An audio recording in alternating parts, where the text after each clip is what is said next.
মৌসুমের প্রথমে শিলাবৃষ্টি আর প্রচণ্ড তাপপ্রবাহে নাটোরে ঝরে পড়ছে লিচুর গুটি। বাগানগুলোতে নেই কাঙ্ক্ষিত লিচু, কোনোভাবেই গুটি ঝরা পড়া ঠেকানো যাচ্ছে না। এতে ফলন বিপর্যয়ের শঙ্কা দেখা দিয়েছে। অপরদিকে গাছে লিচু না থাকায় আগাম বাগান কিনে বড় ধরনের লোকসানে পড়েছেন ক্রেতারা। লিচুর গুটি রক্ষায় গাছে গাছে বাড়তি সেচ ব্যবস্থার পরামর্শ কৃষি অধিদপ্তরের। নাটোরের গুরুদাসপুর উপজেলার নাজিরপুর ইউনিয়নের বেরগঙ্গা রামপুর, মাহমুদপুর, মোল্লাবাজার, হামলাইকোল সহ বিভিন্ন গ্রামের বাগানে প্রতি বছর গাছে গাছে লিচু ঝুলতে দেখা গেলেও এবছরের চিত্র একেবারেই ভিন্ন। বৈশাখ মাস জুড়েই চলছে তাপপ্রবাহ।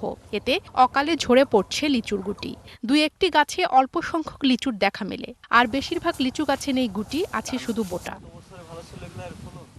গত মাসের এক পশলা শিলাবৃষ্টি এবং খরতাপে নষ্ট হয়ে পড়েছে লিচুর গুটি। এবার খরার কারণে লিচু আর কি ভাই ভালো হয় নাই, আর আগের বার অনেক ভালো ফলন হয়েছিল। খরার জন্য অর্ধেক ধরে ফিরে গেছে গা।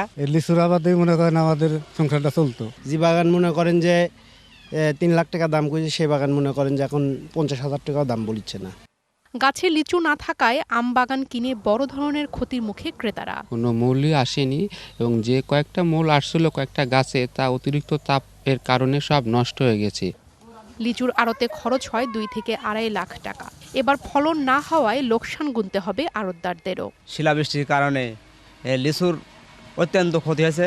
50% ধরা চলে 50% হাফ খরচও উঠবে এখন আড়তদারি করিয়ে। লিচুর গুটি রক্ষায় বাড়তি সেচ ব্যবস্থার পরামর্শ দিচ্ছে কৃষি বিভাগ। আমরা তাদেরকে পরামর্শ দিচ্ছি গাছের গোড়ায় সেচ প্রদান করার জন্য এবং প্রয়োজন হলে সেচ দিয়ে গাছ ভিজিয়ে দেওয়ার জন্য। এবছরও নাটোরে 916 হেক্টর জমিতে লিচুর চাষ হয়েছে। মোজাফফর জাতের লিচুর খ্যাতি রয়েছে দেশ জুড়ে। DBC news desk.